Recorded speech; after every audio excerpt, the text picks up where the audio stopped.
Bismillahirrahmanirrahim. Assalamualaikum warahmatullahi wabarakatuh. Terima kasih saya ucapkan kepada semua penonton yang sedang mengikuti kami di FB page ABIM Selangor. Saya mengalu-alukan kehadiran semua dan juga para hadirin yang berada di Zoom pada hari ini.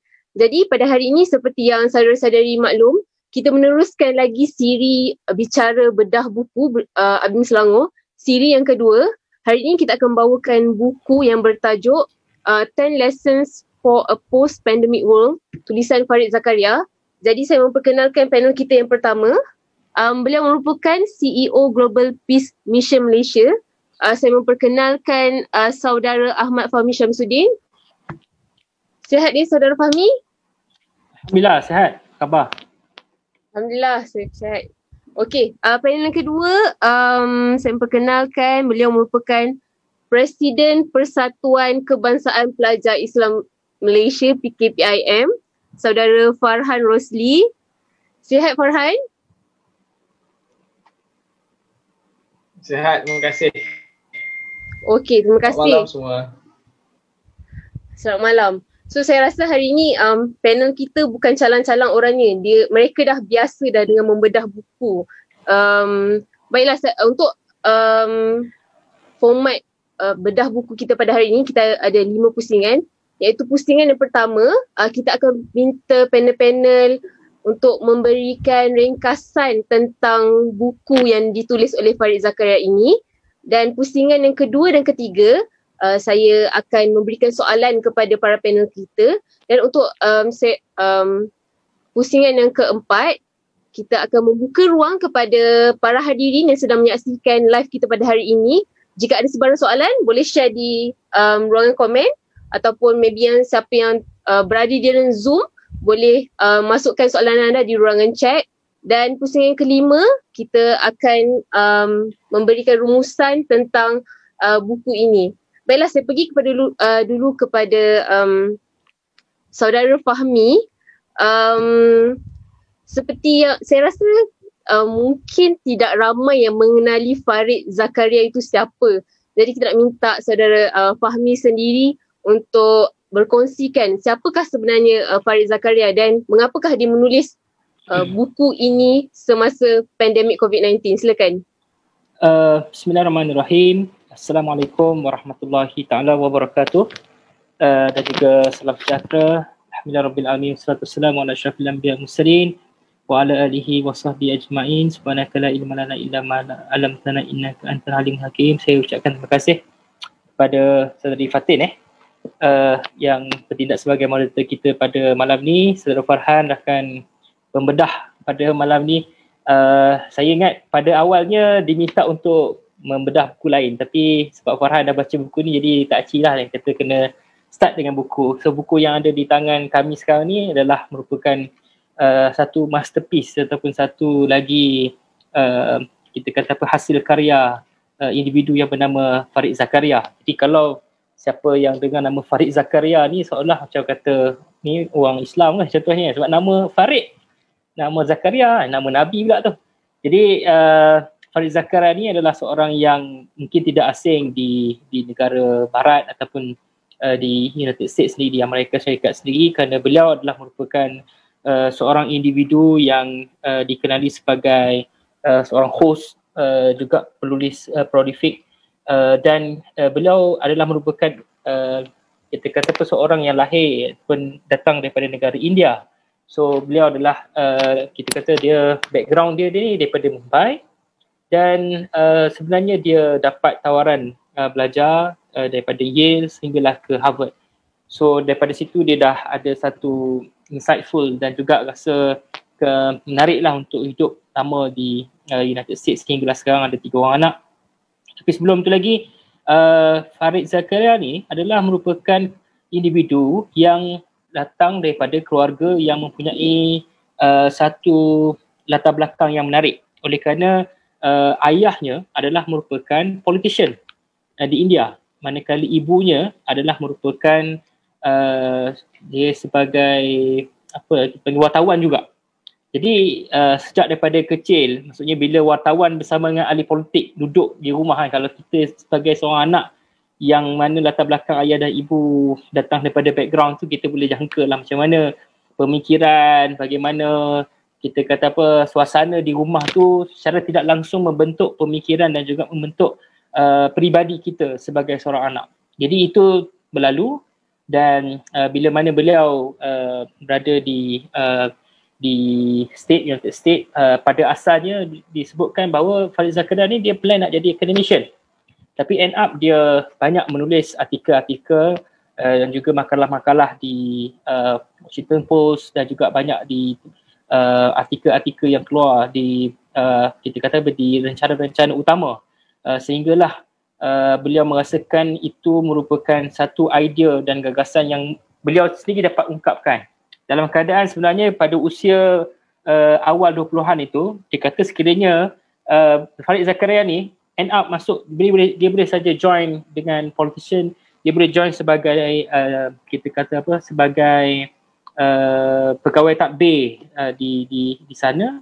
Tetapi apabila beliau banyak terlibat dalam penulisan, termasuk juga mengendalikan rancangan-rancangan, so beliau dikenali sebagai individu yang mengacara satu platform di CNN yang dikenali sebagai GPS. So Farid Zakaria ni, kalau search Farid Zakaria dan GPS, anda tahu bahawa ini adalah merupakan satu rancangan sebagai global public square yang banyak membincangkan perihal isu-isu diplomasi, international relation, geopolitik dan sebagainya. So kita boleh dapat gambaran bagaimana idea beliau dalam keadaan untuk banyak membicarakan tentang topik-topik ini.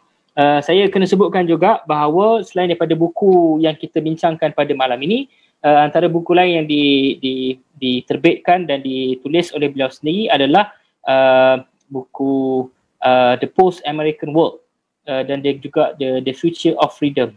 The Post-American World ni menarik sebab pada tahun 2008, sama juga 2008 ni adalah rancangan yang beliau start GPS tadi. So 2008 hingga sekarang 2020 dah hampir 12 tahun beliau mengendalikan rancangan ni. So boleh bayangkan, kalau saya sendiri, saya peribadi sekarang ni bertindak bukan saja sebagai speaker, kadang-kadang dijemput sebagai speaker, tapi ada banyak masa tu adalah kita mengendalikan rancangan-rancangan. So sekarang ni contohnya sebagai moderator di Wacana Sinar Harian. So secara tak langsung kita ada momen-momen untuk kita berinteraksi secara terus dengan policy maker, dengan young politician, young diplomats, kita bertemu dengan advocator, orang yang membuat advokasi. So secara tak langsung perkara tu boleh menimbulkan satu minat dan juga nilai tambah kepada kita. So cabaran bagi saya melihat pada pengenalan Farid Zakaria ni, kenapa? Sebab dia bukan saja interview orang, dia bukan saja menulis, tapi pada masa sama dia mengungkapkan kefahaman bila mana berinteraksi dengan tokoh-tokoh besar, interview dengan tokoh-tokoh Erdogan ke, dengan Putin ke, dengan Trump dan lain tu. Dia juga membentuk beliau sebagai seorang individu, sehinggalah dia juga boleh membaca ataupun membuat satu prediction. 2008 bila buku dia berkaitan dengan The Future ataupun The Post-American World tu, dia dah sebutkan bahawa bagaimana US ini dalam tempoh masa mendatang bukan lagi menjadi suatu kuasa dominan, yang mana China akan mengambil alih ataupun paling tidak akan menjadi at par seangkatan dengan US. So 2008 disebutkan dan sehingga kini juga dibincangkan juga dalam buku ini berkaitan dengan salah satu chapter dalam buku ni. Ada satu chapter tu yang disebut tentang the world is becoming bipolar. Tu antara perkara yang disentuh. So saya ingat buku ni saya showkan untuk dibaca, ada 10 lesson, 10 chapter, dan saya fikir dalam ke-10-10 ni mungkin tak boleh kita bincangkan kesemuanya, tapi paling tidak saya rasa kita dapat adapt dengan suasana dan keadaan semasa sekarang kita berhadapan dengan situasi pandemik COVID-19. Terima kasih untuk awal.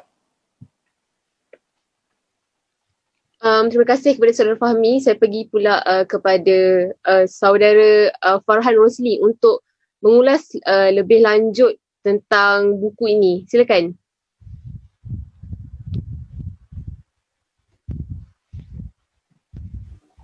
A'udzubillahi minasyaitonir rajim. Bismillahirrahmanirrahim. Alhamdulillah rabbil alamin wassalatu wassalamu ala asyrafil mursalin wa ala alihi wa sahbihi ajma'in.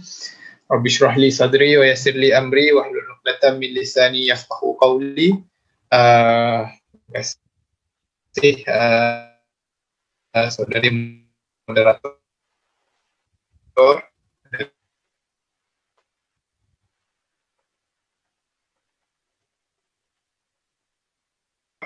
Fatin Timur, seterusnya serta yang ada di dalam Zoom dan juga Tun. Terlebih dahulu,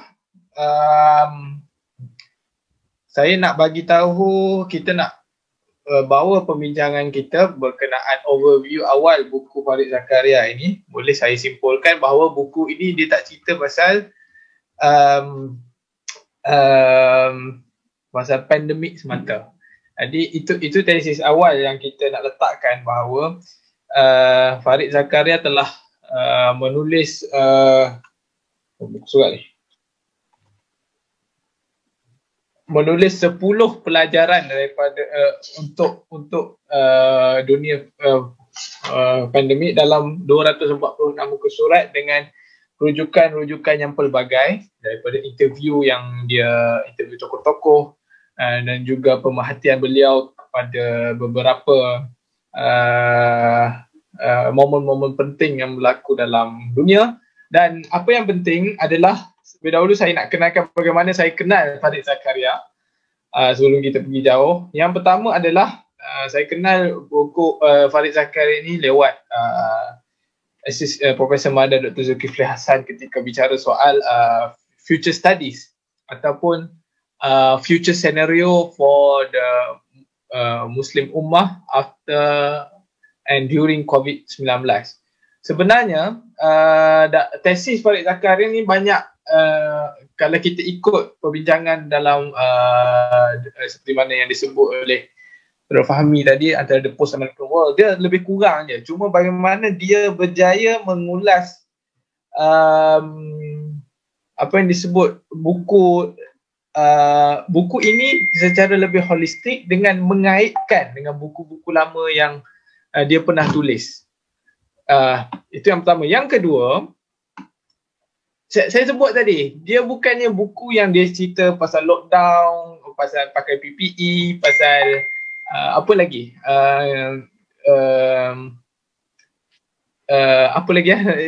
Pasal benda-benda yang negatif. Dia menceritakan bagaimana proses yang berlaku kepada perubahan yang melanda dunia apabila kita berhadapan dengan pandemik. Sebenarnya untuk pengetahuan sahabat-sahabat, saya rasa ramai dengan yang kita sudah maklum, COVID-19 bukan pandemik yang pertama.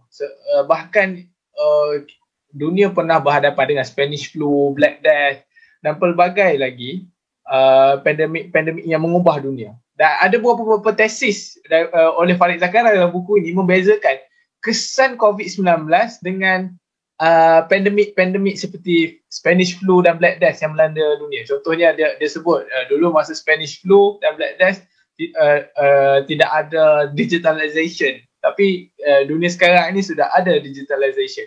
Itu antara perkara-perkara yang saya rasa segar yang boleh kita huraikan. Namun yang menarik, kita pun baru selesai satu perbincangan yang cukup boleh saya kata exciting petang tadi bersama dengan duta daripada Sweden.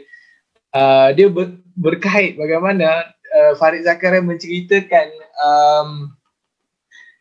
permasalahan dunia ini basisnya kepada kegagalan kita menguruskan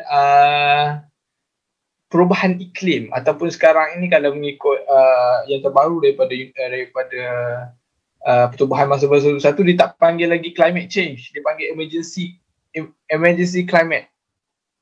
Maknanya setiap permasalahan yang berlaku, terutama dalam dunia sekarang ini, bertitik tolak daripada apa yang kita sebut sebagai perubahan iklim yang mendadak. Dan itulah kerana perubahan iklim ni berlaku. Farid Zakaria sebut pasal Malaysia juga dalam buku ini. Ada 2 tempat saya teringat satu ni yang saya sebut dulu. Contohnya pasal virus Nipah yang berlaku pada hujung 90-an, tak silap saya.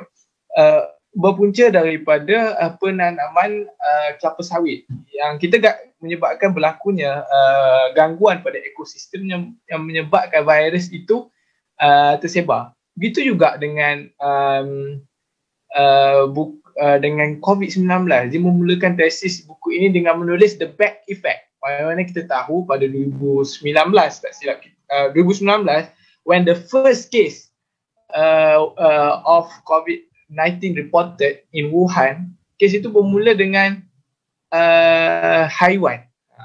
Itu kelawar lah. Dan sebenarnya yang lebih menarik, ia mengiyakan tesis Bill Gates pada 2015 yang mengatakan dunia akan berhadapan dengan sesuatu yang dipanggil pandemik. Maknanya Bill Gates sudah menceritakan bahawa kita kena bersedia dengan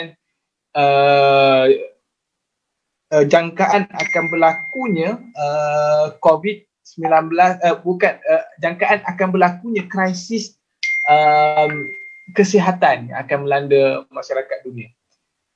Buku ini membawa kita untuk komitmen dengan masa hadapan dan juga komitmen dengan humanity. Itu pandangan kita lah. Bila mana Farid Zakaria cerita pasal our resilient world, dunia yang berdaya saing, yang meletakkan kekuatan manusiawi ataupun apa yang disebut kekuatan manusia itu untuk bangkit daripada apa-apa krisis. Sebab itulah saya tak ingat ni bahagian ni kan, atau yang kedua kita akan cerita pada three dilemma. Biasa kita dengar dilema. Sekarang ni dia ada satu lagi istilah yang mungkin hasil perbincangan kita dengan kawan-kawan, trilema, ataupun 3 cabaran terbesar ataupun 3 world crisis yang akan dihadapi dunia pada abad 21, iaitu yang pertama financial crisis. Pada 2008 kita menyaksikan bagaimana kekangan ekonomi yang berlaku yang melanda dunia menyebabkan ketidaktentuan dalam market, harga minyak turun, harga minyak tak stabil dan mengganggu, menyebabkan berlakunya inflasi di beberapa tempat di dunia. Itu sudut financial crash yang disebut, istilah yang dipakai oleh Farid Zakaria dalam buku ini. Yang kedua, kita patah balik, iaitu geopolitical crisis yang Farid Zakaria menggunakan tesis awal, iaitu ketika 9/11 ataupun ketika ketika 9/11 yang menjadi titik tolak kepada peperangan ataupun penjajahan Amerika Syarikat kepada Afghanistan. Dan yang ketiga adalah pandemik yang menyebabkan berlakunya perubahan secara cepat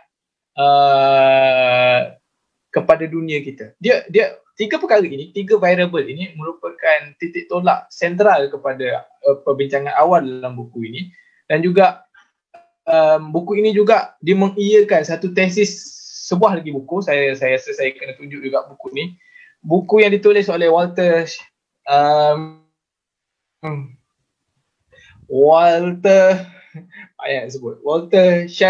Schelder.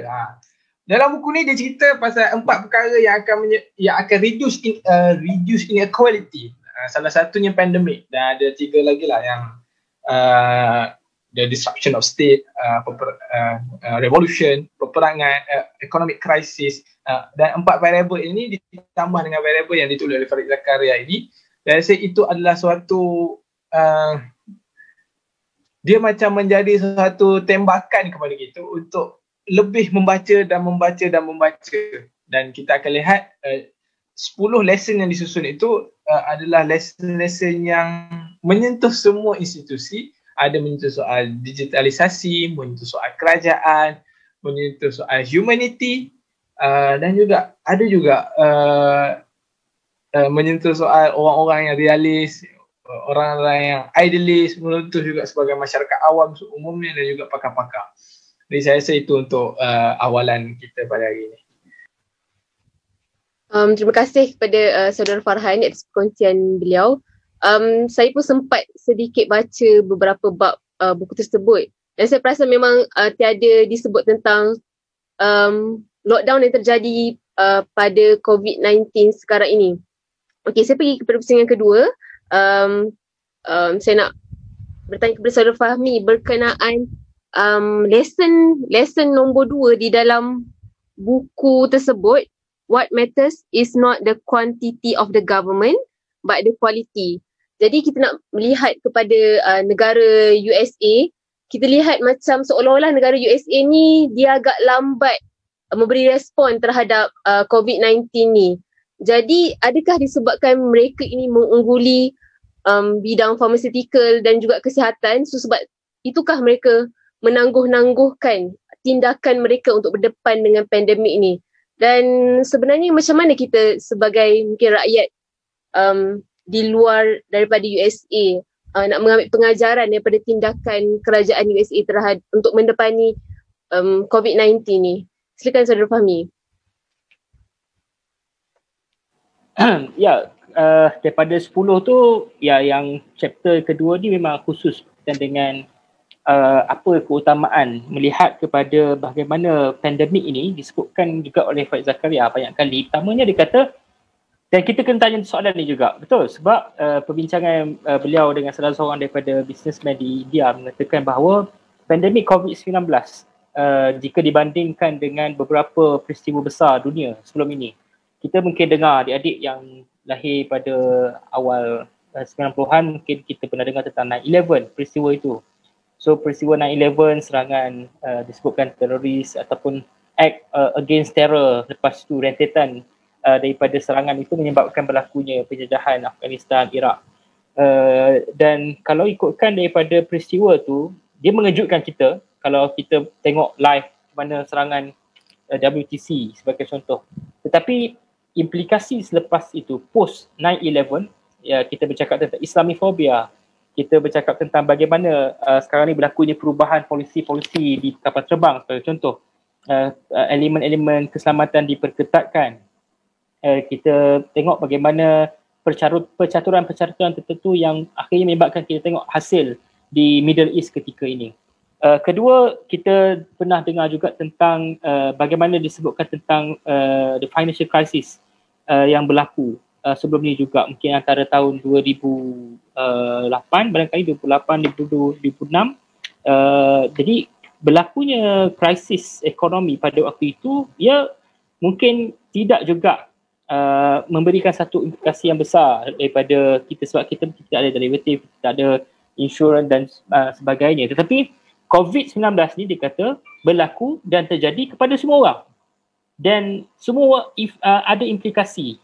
Implikasi itu berlaku kepada setinggi-tinggi pangkat kedudukan manusia sehinggalah kepada yang tidak ada apa-apa ni. So walaupun tidak kena COVID, tetapi beberapa keputusan yang dibuat oleh kerajaan, tindakan-tindakan tertentu juga memberikan implikasi dari segi lockdown, dari segi bagaimana majikan terpaksa menghentikan pekerjaan. So ini keadaan yang kita kena faham premis awal itu. Sebab tu dalam chapter yang kedua juga disebutkan tentang apabila kita ambil contoh model US, dikatakan pada Oktober 2019, John Hopkins University dia keluarkan satu indeks disebut sebagai Global Health Security Index. Dekat situ dia akan senaraikan negara-negara yang bersedia untuk berhadapan dengan situasi pandemik ataupun epidemik. Pandemik ni yang sekarang satu dunia lah. Tapi dia bila list tu memang kalau tengok ranking, seolah-olah US semua ada. Kelengkapan semua ada. Persiapan tu ada. Baik dari peringkat equipment, baik di peringkat pharmaceutical dan sebagainya. Tetapi dalam tempoh itu, kita nampak seolah dia take it for granted. Dan kita faham bagaimana nature Trump ni. Trump kan kalau COVID ni kan dia kata, dia kalau banyak kenyataan media kalau kita dengar dalam tempoh-tempoh bila sebelum dia kena serang COVID kan, lalas dia yang kena kan. Kan dia kata COVID ni China virus lah. So dia banyak main sentiment against kita sebut tadi kuasa lain selain pada US tadi. So elemen menyalahkan itu berlaku. Dalam keadaan itu memang kita nampak dari segi bagaimana negara-negara yang mengamalkan pendekatan-pendekatan yang kita mungkin biasa dengar istilah-istilah democratically elected government, ada government yang mengamalkan pendekatan authoritarian, ada government yang mungkin semi ataupun ada government yang mengamalkan pendekatan-pendekatan yang berbeza ni. So bagaimana kita berhadapan dengan situasi kepelbagaian ini? Adakah baik COVID ini bagi mereka yang mengamalkan authoritarian ataupun tak bagus bagi yang mengamalkan demokrasi? So ini yang mungkin Faham sebut tadi tentang kita dengar dulu di Malaysia ni ada virus SARS. Kita dengar juga tentang virus Nipah. Jadi kebanyakan negara-negara yang datang daripada negara-negara yang relatifnya jika dibandingkan dengan US daripada saiz yang disebutkan tadi, dari segi saiz tu memang jauh berbeza dengan kita. Tapi negara-negara yang pernah melalui saat dan ketika berlakunya pandemik ataupun situasi seperti MERS-CoV SARS ini, mereka learn something.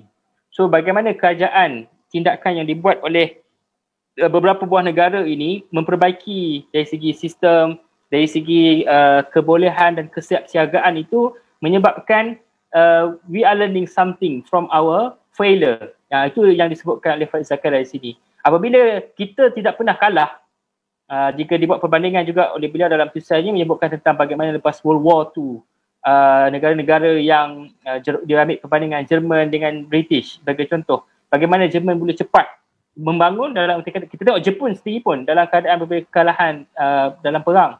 Tapi bagaimana Jepun dapat membangun semula dalam erti kata mereka ini mempelajari sesuatu. Sebab tu berbalik semula kepada US tadi. Kita nak memahami kerencaman US yang mempunyai 55 buah negeri yang berbeza. Kita 14 buah negeri ni pun dah kalut bila dah dapat rentas negeri seolah macam kita lepas daripada satu situasi yang lama bila terpenjara Tapi kalau saya nak sebutkan bahawa apa yang kita lalui saat-saat kita berada dalam situasi lockdown dan sebagainya adalah sangat sekelumit berbanding dengan apa yang dilalui oleh rakan-rakan kita di Palestin, Xinjiang sebagai contoh, di Kashmir. Mereka melaluinya dengan tempoh yang sangat lama. Lockdown disebutkan bukan sekadar lockdown duduk di rumah, tapi lockdown tidak ada komunikasi, lockdown tidak dapat jumpa dengan keluarga, lockdown dalam keadaan tak dapat makanan. Malah ada juga kita sebut bagaimana lockdown disebutkan tu adalah bukan government failure. Sebab di setengah negara, lockdown ini menyebabkan berlakunya kematian. Lebih tinggi dibanding lockdown dalam keadaan kita buat itu untuk memastikan pandemik tidak berlaku. Di India berlaku bila mana isu malnutrition sebagai contoh, apabila lockdown menyebabkan ada kematian. Jadi dalam hal ni, bagaimana kita perlu untuk berada situasi yang kita kena tahu bahawa kita tak boleh selesa, complacent, kita ada kelemahan dari segi macam mana kita nak memanfaatkan teknologi sebagai contoh.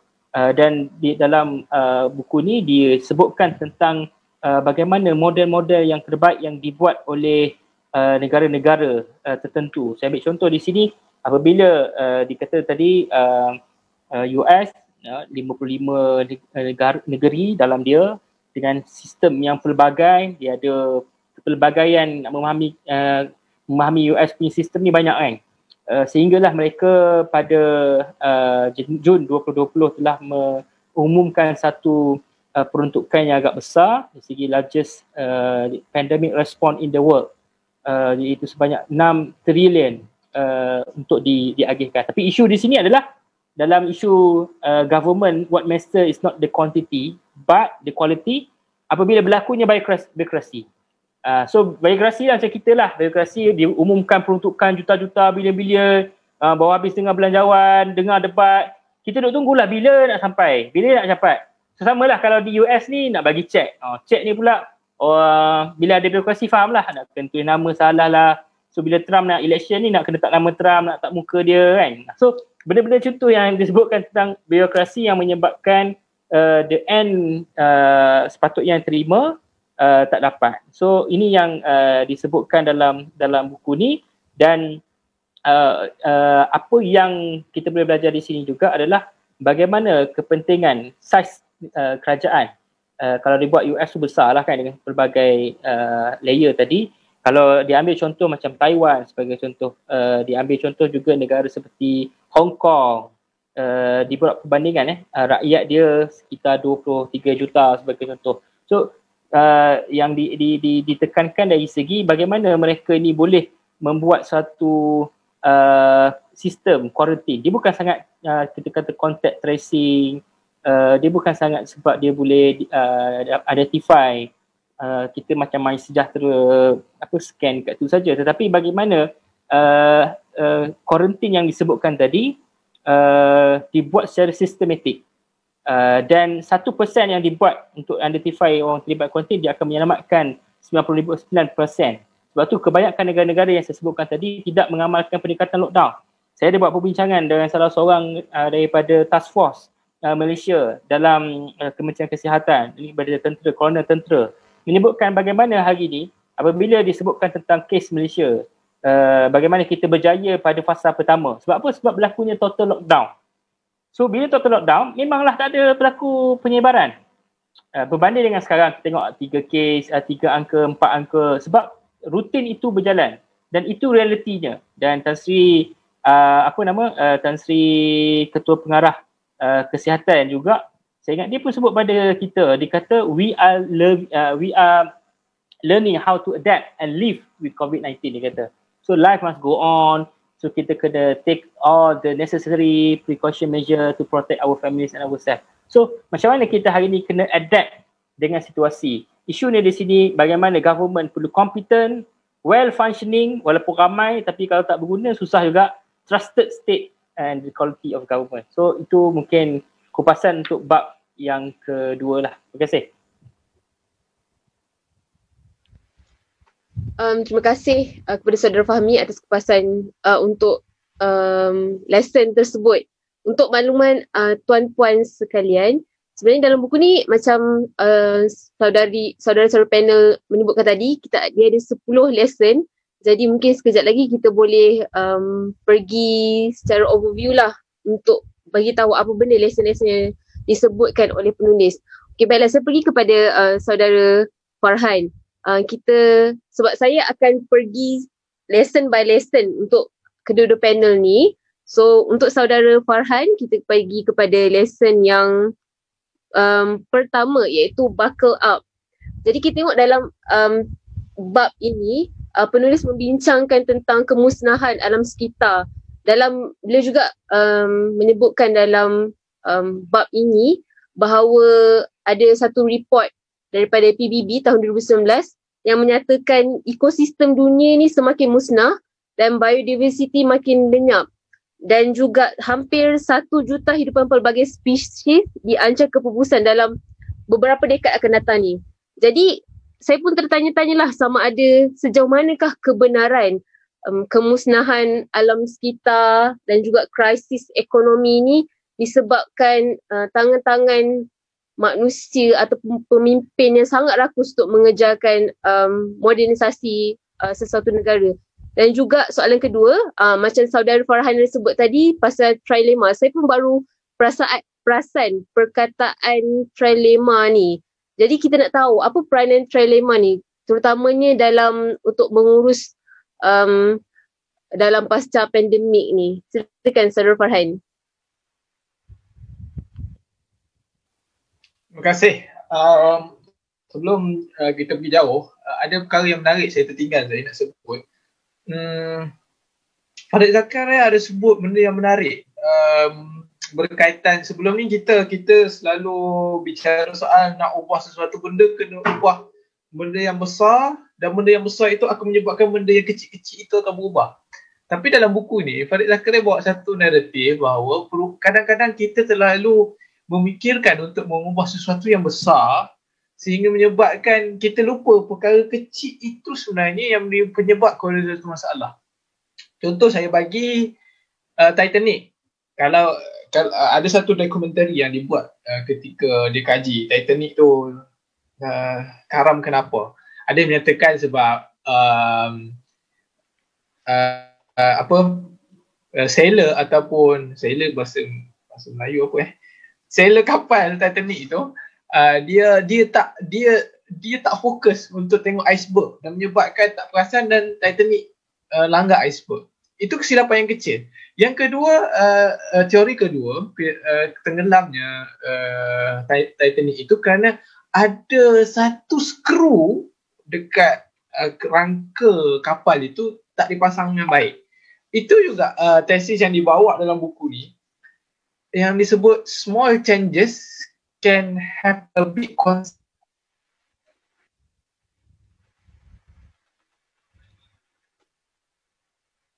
have a big consequence, dapat memberi impak kepada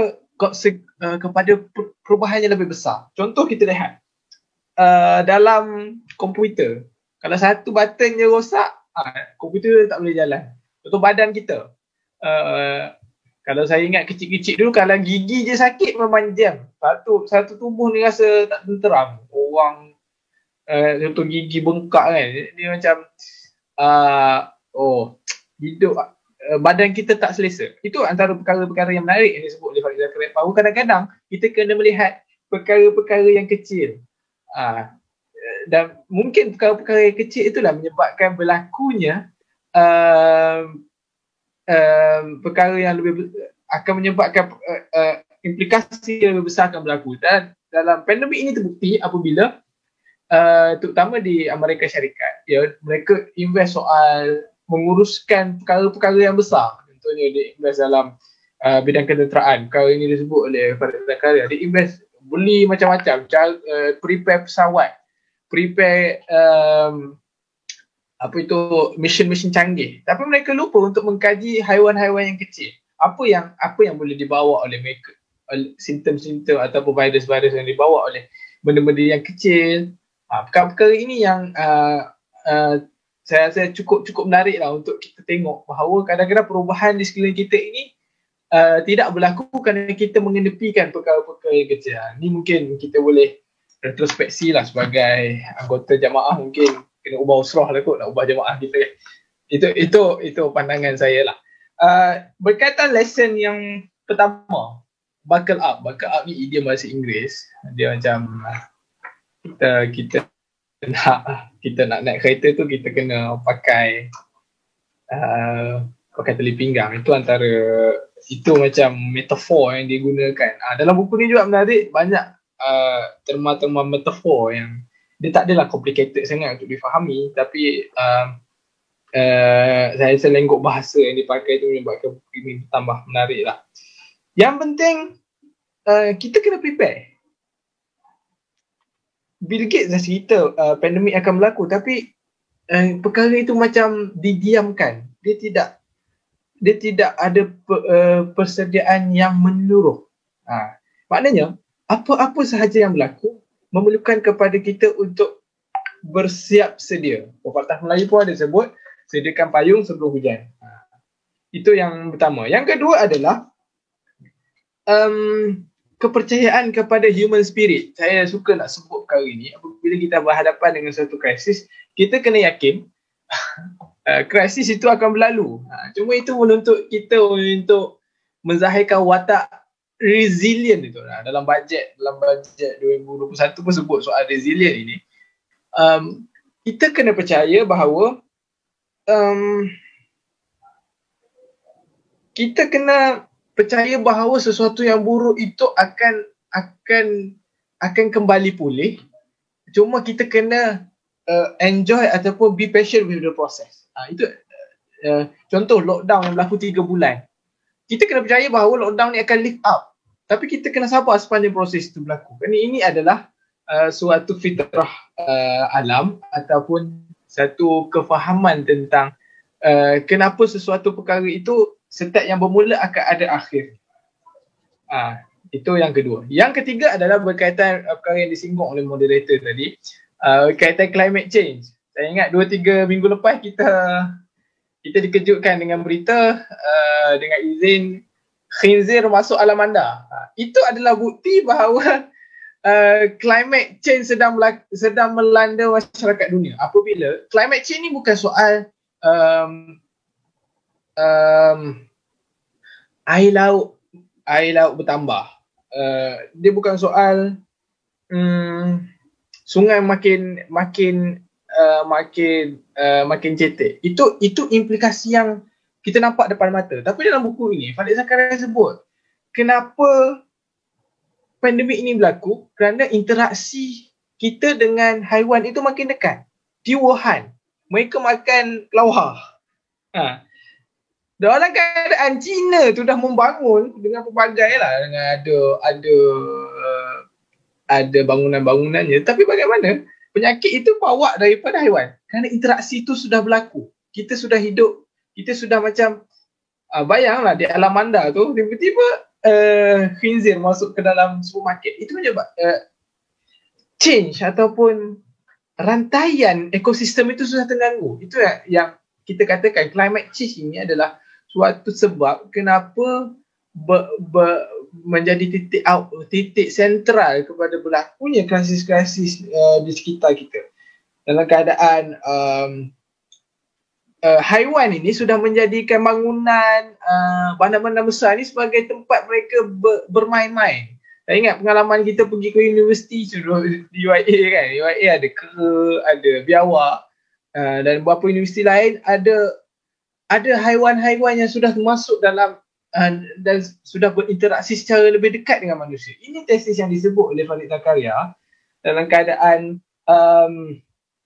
gangguan kepada ekosistem dan alam sekitar itu menyebabkan berlakunya krisis-krisis kesihatan, krisis ekonomi dan juga menyebabkan berlakunya krisis politik. Di Malaysia tak nampak sangat implikasi alam sekitar ni kepada politik sebab isu ini tidak boleh dijual oleh parti-parti politik. Sebab kalau kita bincang politik, kita bincang soal alam sekitar sebagai modal politik, dia macam orang tak akan ambil, orang tak akan beli sebab mereka boleh merasai secara dekat, secara terus kesannya.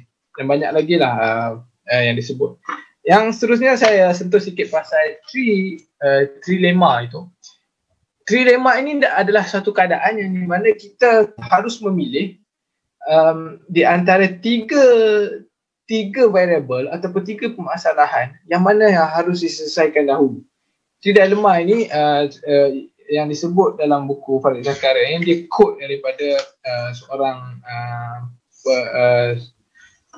seorang teknologis. Saya lupa nama dia. Orangnya kadang-kadang contoh, kita ambil contoh mudah.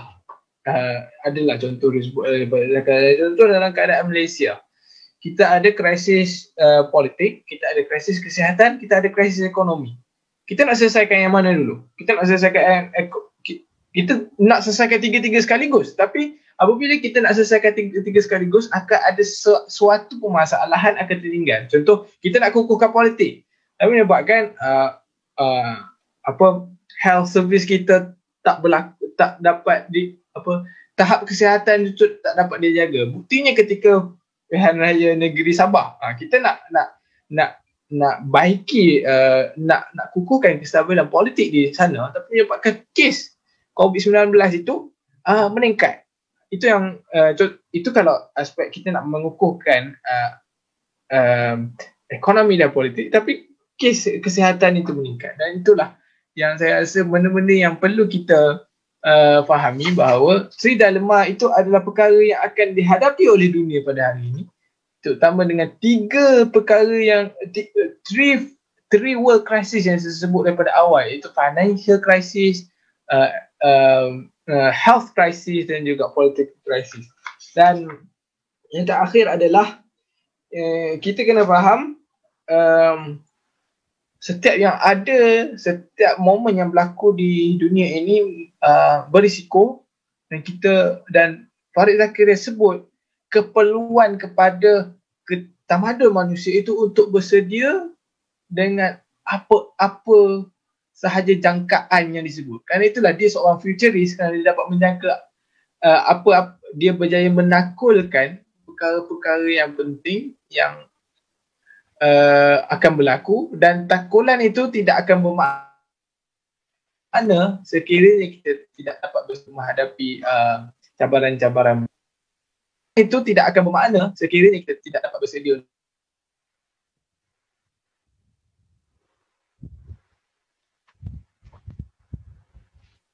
Terima kasih.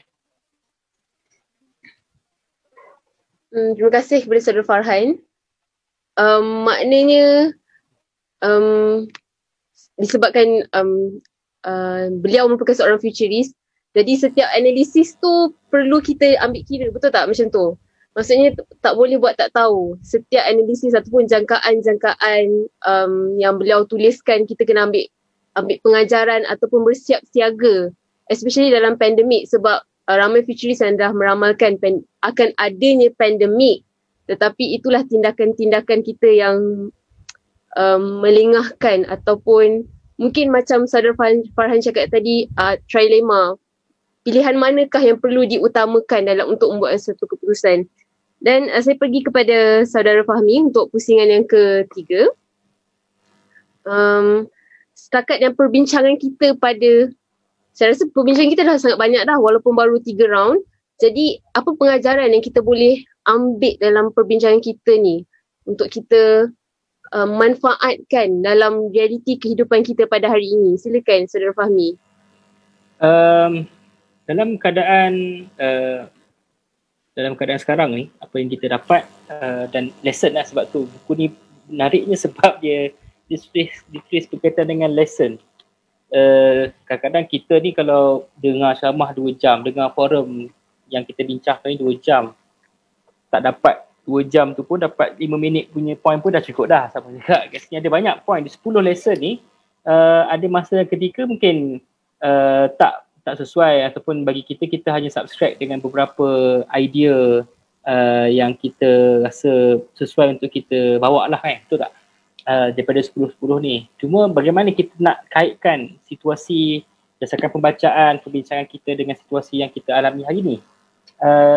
Kita sebut tentang COVID-19 sebagai satu keadaan yang berlaku. Sebab tu dalam buku ni juga menarik, saya nak cari quotation tu saya tak jumpa. Tapi disebutkan tentang apa yang berlaku dalam tempoh sedekat. Tak berlaku, tapi boleh berlaku dalam tempoh masa seminggu.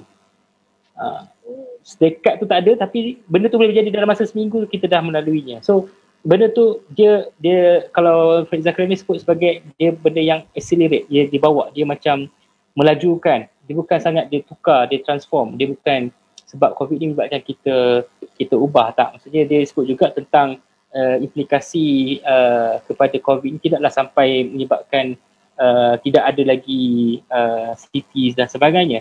Tapi dalam keadaan semasa sekarang, sebagai contoh, kita memerlukan satu total internal reflection, satu elemen muhasabah.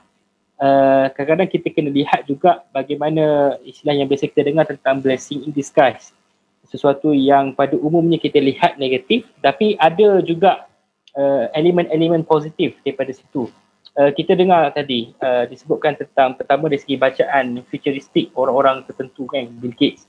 Hari ni pun saya rasa saya ada baca satu kenyataan daripada Bill Gates. Dia ada buat satu lagi amaran.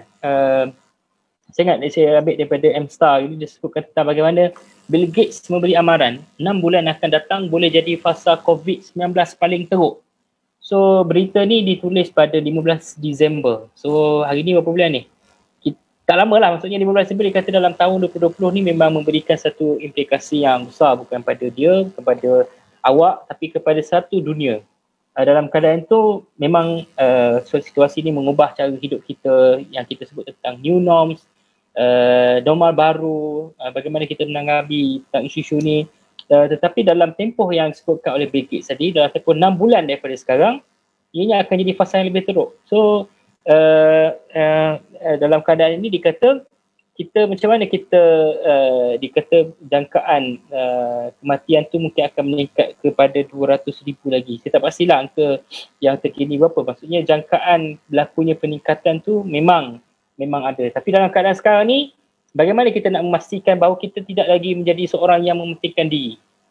Dalam buku ni juga disebutkan tentang satu chapter yang menarik juga adalah berkaitan dengan globalization is not dead. So walaupun kita hari ini berada sebagai sebuah negara yang kelihatannya mungkin ada perbezaan menanggapi masalah-masalah yang berlaku dan juga cara penyelesaian yang mungkin berbeza, tapi kita kena willing untuk adapt dengan situasi, learn from the best practices. Disebut banyak model-model yang terbaik yang dilakukan oleh beberapa buah negara. Sebagai contoh, saya ambil contoh Taiwan. Dia kata Taiwan ni bagaimana dia buat contact tracing. Orang yang diberikan keutamaan itu adalah quarantine. So orang quarantine ni randomly dia akan bagi telefon. So telefon ni randomly dia akan call. So siapa yang tak call tu dia akan tahu bahawa dia ni tidak akan ikut peraturan dan dia akan fine. So dia ada kaedah-kaedah yang dibuat. Dalam keadaan kita rasa bahawa dalam keadaan sekarang kita kena rely pada digital. So tak semestinya juga situasinya mungkin berbeza. Kita juga kena pergi kepada elemen human touch tadi. Farid Zakaria menyebutkan tentang social capital. Dalam keadaan sekarang ni, adakah kita telah mempunyai satu kesenjangan hubungan terus sama manusia? Sama juga disebutkan dalam satu topik yang lain berkaitan dengan inequality will get worse. So inequality dalam konteks ini dia bukan saja bercakap tentang bagaimana keberadaan kalau saya sebut premis awal dalam chapter awal yang kita bincangkan tadi, kita kata kita ada sistem yang hebat, fasiliti yang cukup, tetapi persoalan besar yang perlu ditanya adalah sejauh mana semua rakyat dapat dapat sistem tu, dapat apa kita kata akses kepada benda tu. So kalaulah kita hebat sekali mana pun tapi tak ada akses kepada orang miskin apatah lagi, so kita telah melahirkan satu lagi kesenjangan disebut sebagai inequality yang ada antara yang miskin yang kaya. Disebutkan oleh beliau juga tentang power, skills, empathy. So bila mana kita makin tinggi kedudukan dan pangkat ni, dia akan hilang rasa simpati kita kepada orang. So ini situasi-situasi yang ada. Sama juga kalau tadi empathy kita terhadap haiwan sebagai contoh. Ini disebutkan dalam bacaan lain disebutkan tentang bagaimana sekarang ni trend yang disebutkan oleh Farhan tadi adalah yang disebutkan sebagai zoonotic diseases.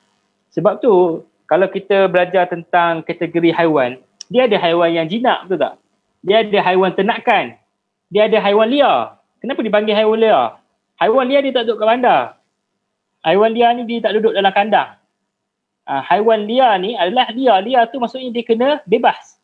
So kalau manusia dah masuk ke garis red line liar tadi tu, so manusia liar lah sekarang ni bila dia makan bat contohnya. So memanglah Allah jadikan kelawar tu dibawa racun, duduk kat tempat yang gelap. So kalau manusia dah pergi kepada beyond garis merah tadi tu, itulah yang implikasi dia. Kita faham tak benda tu? So sama dalam keadaan haiwan-haiwan liar, dia ada hormon-hormon dia. Dia boleh keluarkan lebih banyak pandemik atau kita kata virus-virus lain. So kalau kita belajar daripada pandemik ni, kita tahulah back COVID-19. So banyak sekarang ni haiwan-haiwan liar yang stres. Sebab apa? Sebab tempat dia punya watak dia telah diambil alih oleh manusia. Macam kita stres kan, stres kita keluar, macam kalau orang yang gembira pun dia keluarkan hormon. Sama juga Allah jadikan binatang-binatang ni juga dia ada dia punya rembesan kita kata apa virus ni kita tak tahu. So macam mana kita nak berhadapan dengan situasi yang ada ini? Sebab tu antara lain yang menarik juga untuk kita dapat dan kita kaitkan dengan situasi pandemik COVID-19 ni, bagaimana kita menanggapi virus itu bukan hanya dilihat kepada, sebab saya sebut tentang total internal reflection tadi, kita buat perbandingan. Contohnya, bila dibuat lockdown kita tengok bila manusia dimasukkan dalam rumah, tak duduk, tak keluar. Kita tengok macam mana air dekat sungai bersih. Macam mana binatang-binatang yang tak pernah jumpa tiba-tiba keluar. Macam mana pokok dan sebagainya. So kita dah pernah tengok gambar-gambar macam tu. So kita boleh buat perbandingan macam mana before dan after. Sebab tu saya sebut tadi tentang blessing and disguise. Dalam keadaan kita rasa ada kelemahan, ada reflection yang kita buat dalam kata lain.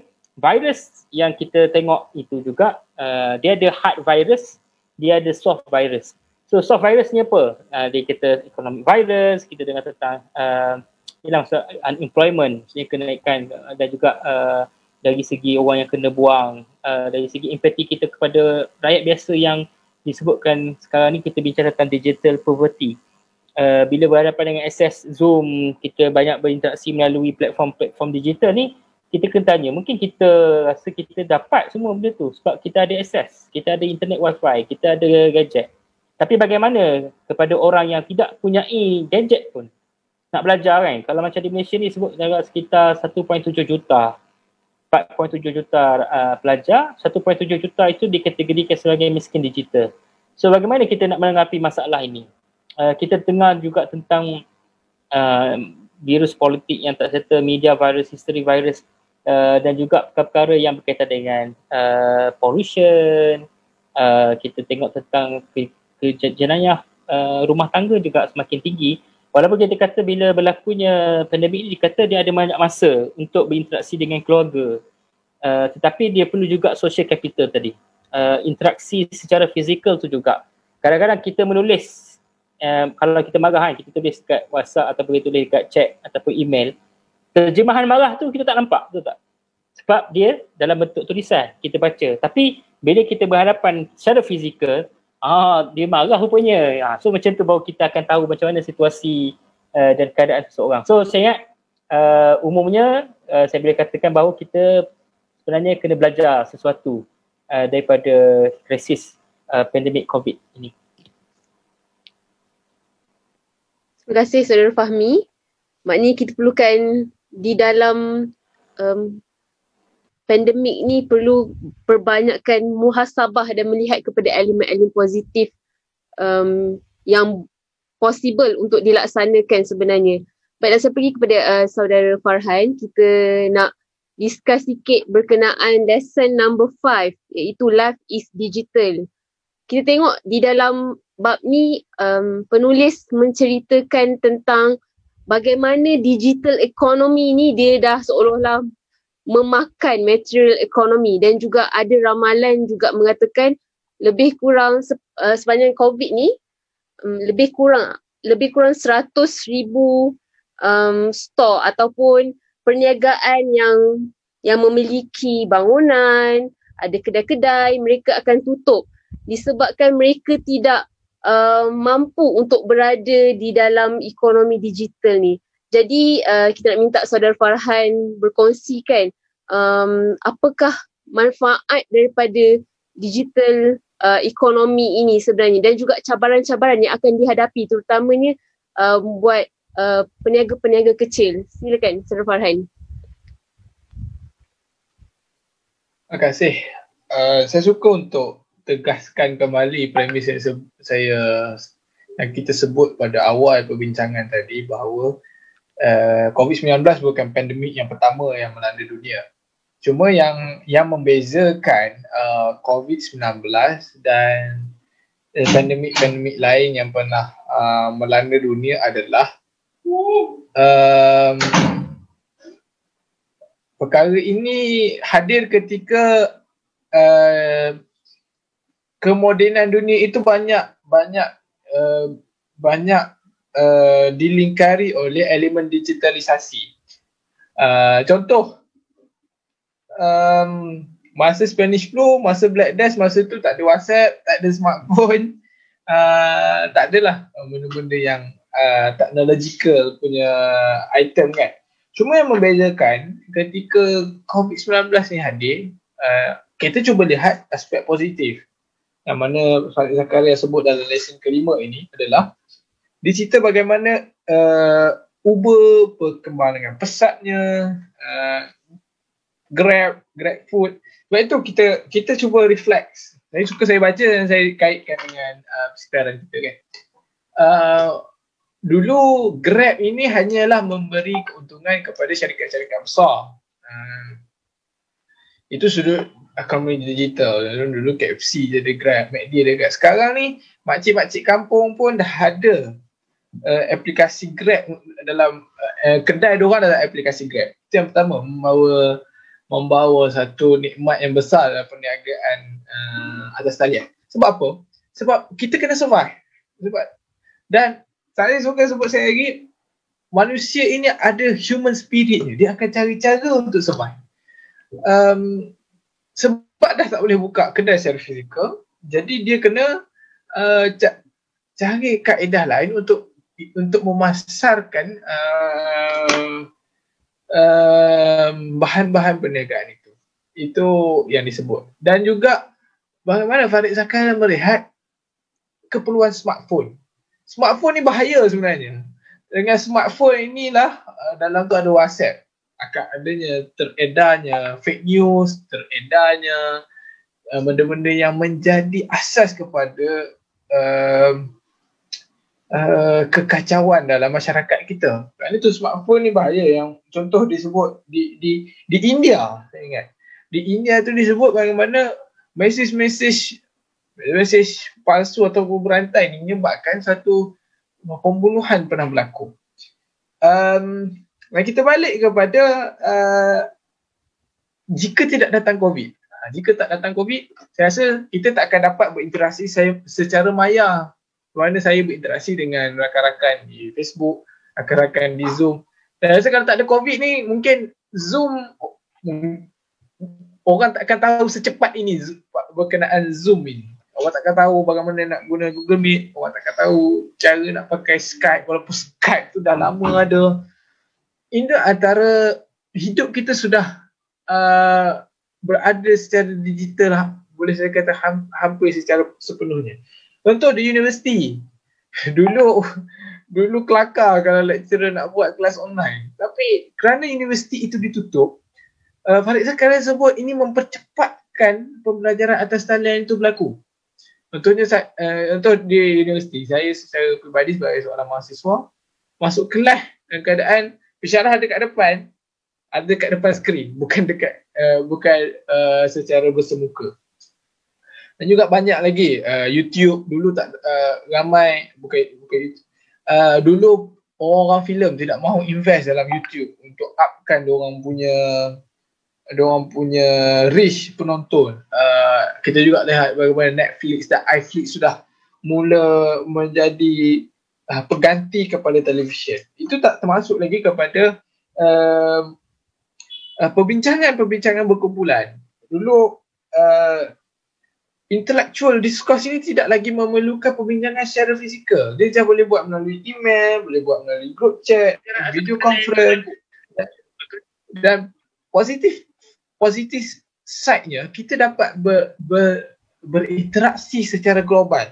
Contoh, saya di UIA dapat jumpa dengan kawan-kawan di Sabah, dapat jumpa dengan rakan-rakan yang berada di Hulu Langat, walaupun bukan secara satu tempat. Tapi kita dapat digunakan melalui platform digital. Dan bab ini juga cerita pasal AI revolution. Orang nak cerita pasal artificial intelligence ni, saya ingat ketika World Economic Forum, Klaus Schwab sebut di perbincangan di Davos, bagaimana kita berada dalam Fourth Industrial Revolution yang melahirkan artificial intelligence, yang dikatakan artificial intelligence ini akan menggantikan manusia. Dan Farid Zakaria mengatakan komputer ataupun artificial intelligence ini ada limitnya, walaupun yang menciptakan itu manusia. Artificial intelligence ni tetap ada limit dia. Dia bagi metafor mudah, robot ni memang kita dah susun dengan datanya, dengan data analitiknya. Tapi kalau kita tahu cara nak matikan dia, contoh matikan switch robot tu, dia dah tak adalah fungsi. Itu maknanya artificial intelligence ni, walaupun sebijak mana, walaupun sehebat mana artificial intelligence, kita kena percaya bahawa manusia ini mempunyai kekuatan yang tidak ada pada mesin-mesin. Cuma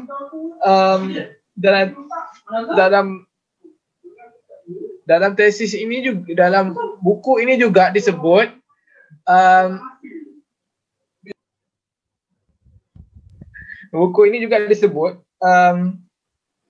interaksi kemanusiaan itu masih diperlukan, walaupun dunia kita sudah hampir diganti secara digital. Kerana apa? Kerana yang ada pada manusia ini, walaupun kadang-kadang phone kita itu lebih bijak daripada kita.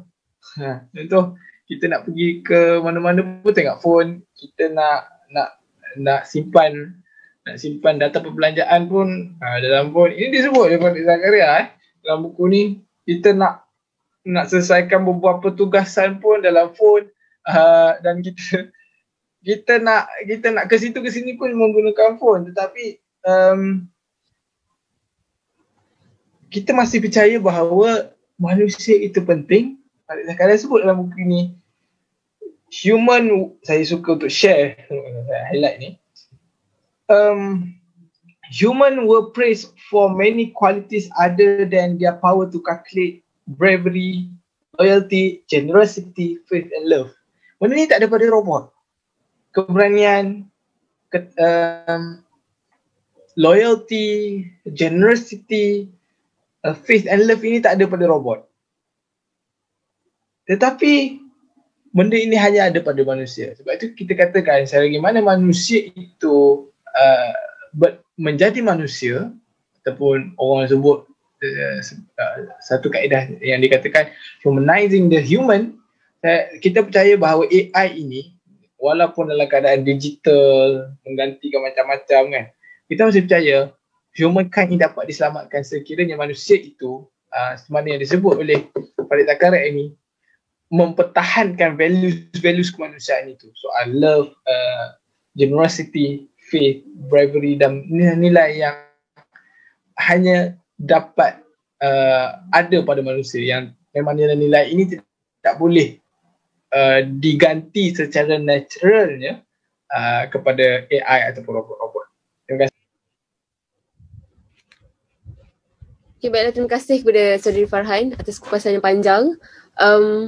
Menyedari hakikat ni sebenarnya digitalization ni bukan terjadi masa COVID. Sebenarnya dia dah proses yang panjang macam Saudara Farhan cakap tadi, mula tahun awal, sangat awal, dan dia berkembang dan bagaimana sekarang bila situasi COVID kita utilize dia sepenuhnya. Okey, baiklah, saya pergi kepada soalan kepada daripada para penonton. Saya mengalu-alukan jika saudara-saudari sekalian ada lagi soalan, silakan, kita masih membuka soalan. Jadi saya pergi dulu kepada soalan yang pertama daripada saudari Nur Afiqah Tajuddin. Ada tak di dalam buku ini menyentuh bagaimana pandemik ini mempengaruhi pembikinan undang-undang dan lawmakers? Ada ke? Mungkin Saudara Farhan rasa dah habis baca buku ni.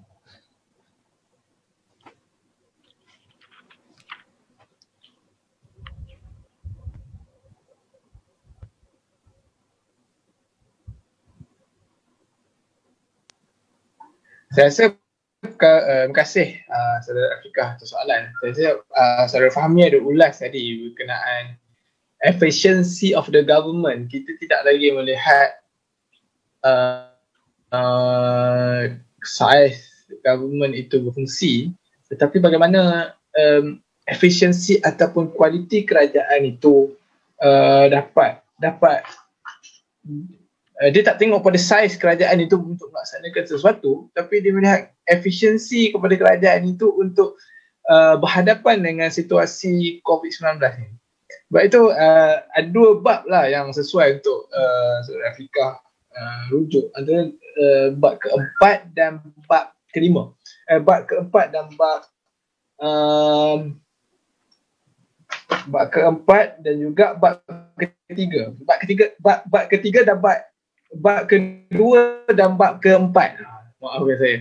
Bab kedua itu sebut pasal yang diulas tadi oleh Saudara Fahmi berkenaan efficiency of government. Dia tidak lihat lagi government tu besar, buat preparation macam-macam, macam US buat preparation macam-macam, tapi dia gagal untuk berfungsi dengan baik ketika berhadapan dengan COVID-19 ni.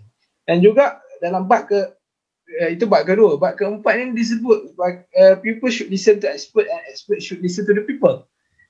Contoh, dia Farid Zakaria tunjukkan dalam buku ni, contohnya Jerman. Angela Merkel itu seorang saintis. Dia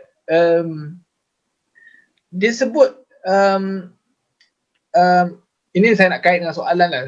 Dia tak ada specifically mention about law, tapi dia ada mention about the rule of the politicians ataupun the rule of the leaders of the country, untuk kadang-kadang mereka juga kena dengar daripada expert, dan expert ataupun leaders juga kena dengar daripada people.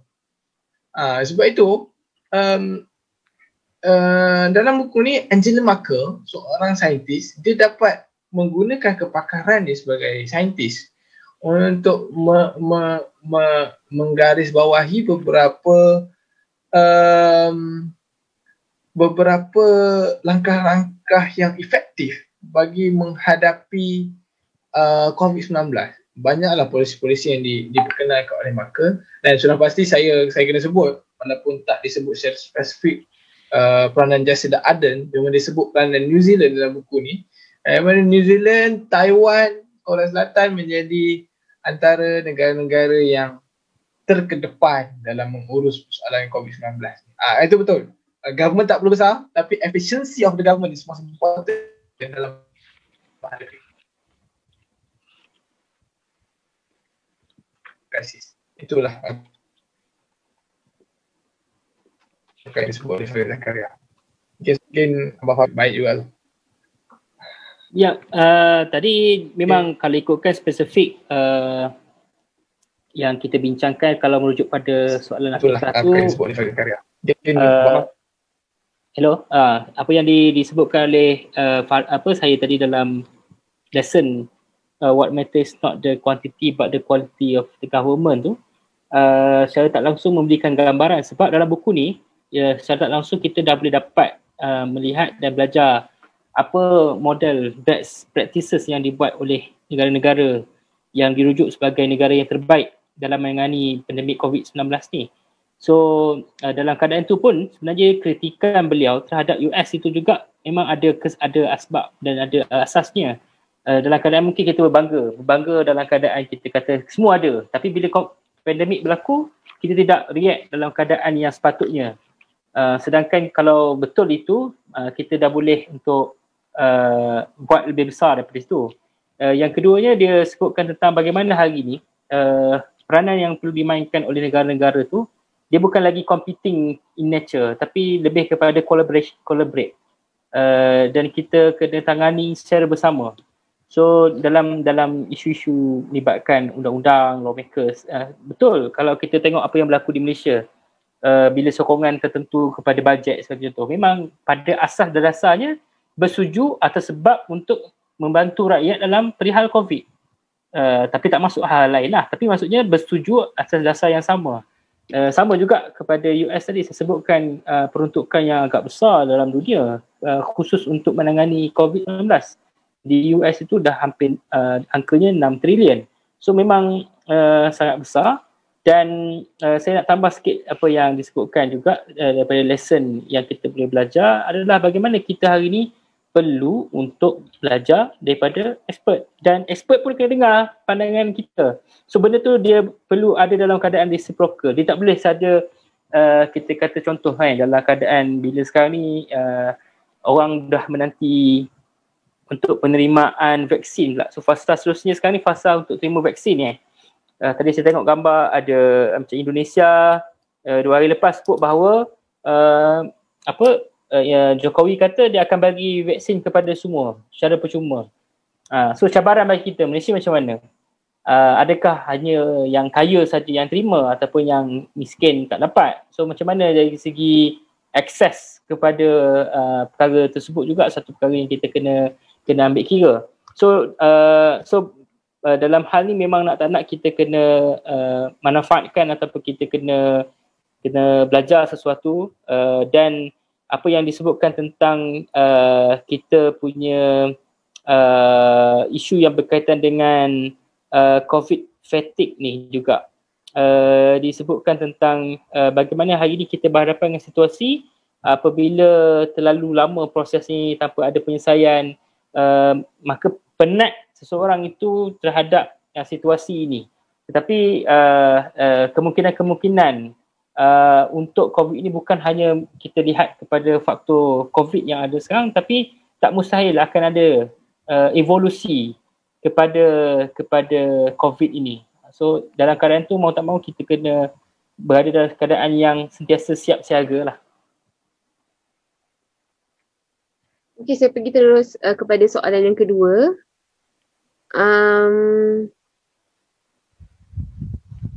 Daripada Ustaz Zulkifli, dia bertanya tentang kenapa dunia Islam tak belajar dalam pembuatan vaksin sebagai contohnya lah, tapi masih dalam masa sama mereka ni bergaduh dalam isu pandemik.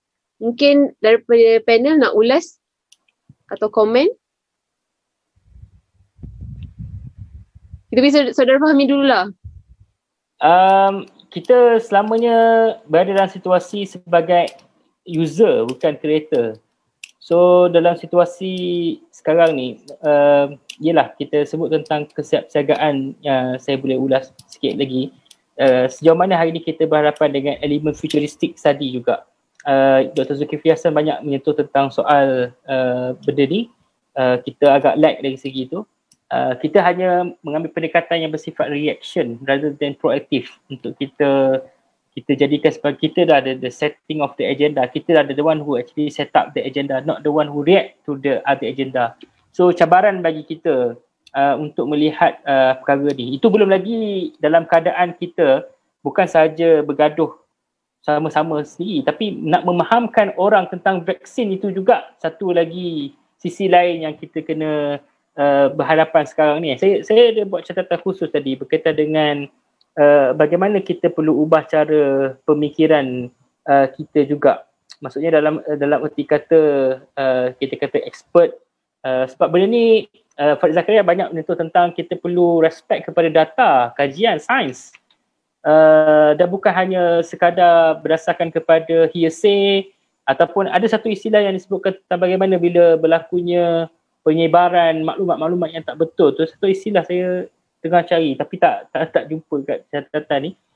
Tapi nak kita kata cara ubah kerja, cara kita melihat sesuatu, dan bagaimana hari ni kita melihat kepada persoalan-persoalan yang lebih besar daripada itu. Kalau macam di negara lain, kita dengar juga ada joke kan, negara lain penat mencari vaksin, kita penat mencari babi dalam vaksin. So macam faham? Maksudnya orang duk buat vaksin, kita duk cari apa yang dalam vaksin tu ada. So kadang-kadang kita melihat kepada soal apa yang kita sebut istilah yang mafsadah ataupun kita kata yang lebih besar, manfaat yang lebih besar daripada masalah yang ada. Itu komen ringkas saya lah. Right, terima kasih kepada Saudara Fahmi. Maybe Saudara Farhan nak komen ke tentang kenapa Islam tidak belajar untuk buat vaksin dan kita masih bergaduh dan sebagainya? Nak komen sikit ke?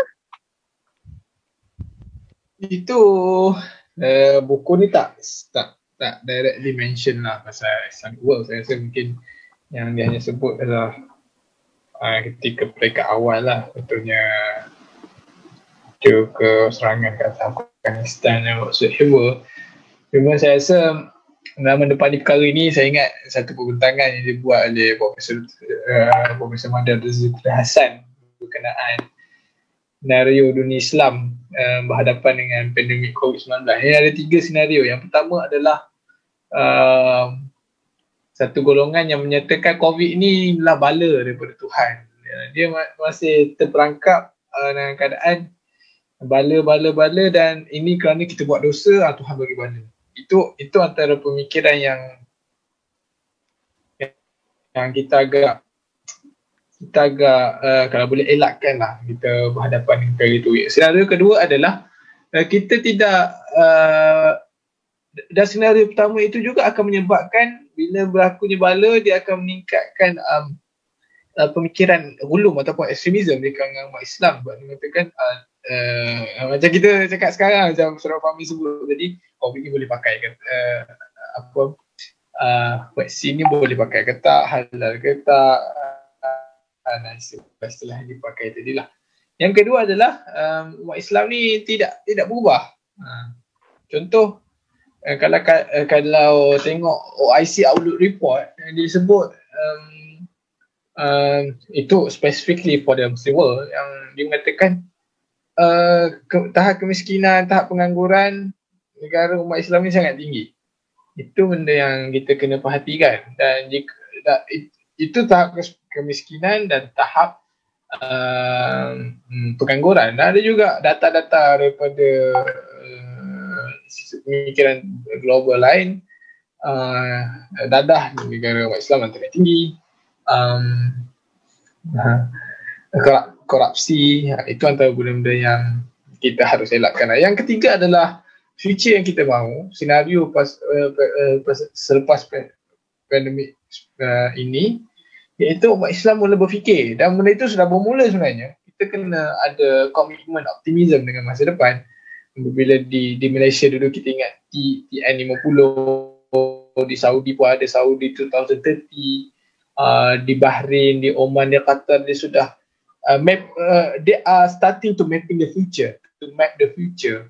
Tapi again lah, we are still kita hanya penumpang. Tidak ada kajian berkaitan vaksin itu kecil bagi saya. Dia bagaimana kajian untuk kita memeta suatu masa depan yang lebih baik untuk kepentingan umat. Dia macam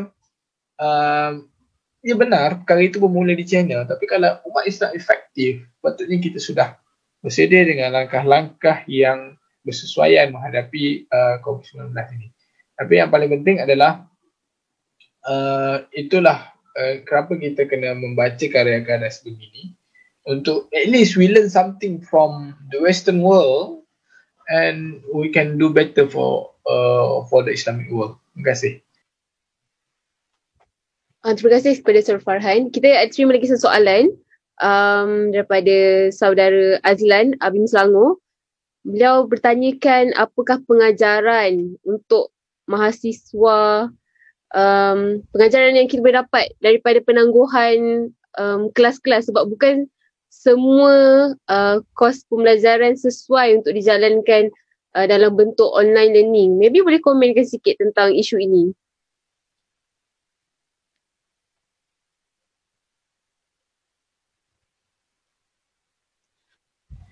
Maybe Saudara Farhan? Terima kasih Saudara Azlan. Saya ingat benda ni kita kena baca ada satu report, the impact of COVID-19 to the higher education. Very specific, ada 4 variable dia sebut. Yang pertama, menghadapi COVID-19 ini hampir 1 trillion learners ataupun penuntut ilmu affected from the COVID-19. Di Malaysia saja hampir di universiti itu ada 300,000 yang infected, 300 ke 480,000 yang infected dari COVID-19. Dan di peringkat global itu kalau ikut UNESCO punya report, hampir 1 trillion learners from kindergarten, sekolah rendah, sekolah menengah dan universiti. Dan konteks universiti, kita baru tadi kita sebut report from International Association of University, IAU, yang diterbitkan tak silap saya pada Mei, report tu Mei 2020. Dia menyebutkan 4 variabel utama kesan COVID-19 kepada institusi pengajian tinggi, khususnya mahasiswa. Yang pertama, cabaran yang akan dihadapi lah untuk online learning ni. Yang pertama, dia sebut field of the studies. Maknanya ada yang seperti mana Saudara Azhar sebut lah, ada field of the studies tu dia tak boleh dibuat secara online. Tapi tak semua, macam di Harvard sudah di-set up dengan satu apa yang disebut VR ataupun visual reference ataupun apa terma VR itu bagi mengatasi perkara itu. Yang kedua adalah sudut ini benda real lah. Kita ingat dulu Viviana pernah viral, internet connectivity. Tak semua negara ada 5G dekat Malaysia. Kalau kita bicara soal Selangor mungkin di Shah Alam semua tu agak okey, tapi di Selangor saja macam mana di rakan-rakan di Sabak Bernam, di Selangor, kita boleh lihat lagi di Sabah. Itu cabaran yang kedua, pembelajaran atas salian, itu internet connectivity. Yang ketiga adalah the preparation from the instructor. Adakah instructor ataupun pensyarah dengan bahasa mudah bersedia untuk physically and mentally untuk berhadapan dengan norma baru ini? Sebab saya ingat sampai sekarang masih ada pensyarah-pensyarah yang masih secara mentalnya rindukan untuk belajar, untuk mengajar face to face dalam kelas. Masih ada pelajar-pelajar yang nak secara fizikal, dan memang distraction ataupun gangguan ketika online learning ni is a real issue. Dan mereka pemikir-pemikir yang menulis daripada IAU yang menulis report ini menyatakan knowledge in online learning is not considered knowledge, it's just a transformation of information. Itu tesis yang disebut dalam laporan tu lah. Dan yang keempat adalah kita sedang membina sebuah generasi yang kita akan berhadapan dengan loss of generation ketika berada dalam digital learning ni, sebab ada segolongan tidak mampu survive dengan digital learning, dengan cabaran internet connectivity, dengan cabaran emosional dan tidak stabil, isu-isu kesejahteraan mental Ini antara cabaran yang akan berhadapan, yang akan berlaku dengan empat variabel utama akan melanda golongan mahasiswa dalam berhadapan dengan online learning. Ini memang disebutlah digital life ni menuntut keberanian, kreativiti dan juga kebijaksanaan manusia. Itu tesis yang penting yang disebut oleh Farid Zakaria bahawa kita nak relate pada mahasiswa, kita kena mempertahankan elemen-elemen kemanusiaan, kena sabar berhadapan dengan online learning ni dan kena courage lah, kena bersungguh-sungguh dan berani berhadapan dengan risiko belajar online. Terima kasih. Tambahan sikit, saya pula berhadapan dengan situasi yang mana anak sedang membesar. Anak seusia kecil telah diberikan satu pendedahan awal tentang gadget. Dan situasi ni mungkin berbeza dengan keluarga-keluarga sebutkan tadi. Ada keluarga yang mungkin tidak ada akses. So kalau macam saya pula, istilah kalau ayah, mak working from home istilahnya kan, yang terpaksa bersaing pula dengan anak yang learning from home.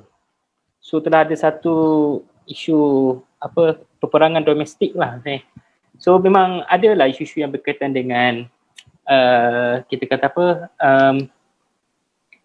lost generation tadi. Situasi anak-anak yang kemungkinan besar berhadapan dengan situasi distress, dia berhadapan dengan situasi berada dalam satu keadaan yang dinafikan hak mereka untuk beriadah, berjumpa dengan kawan. So benda tu sudah berlaku. Dan ada juga anak saya yang kecil, baru 10 bulan contohnya kan. So saya sebut sebagai baby COVID. Baby COVID itu maksud generasi COVID yang bila jumpa orang sekarang dia dah cepat menangis. Sebab interaksi dia dengan orang luar tu tidak berlaku. Sebab dia hanya berada dalam situasi circle keluarga dia saja.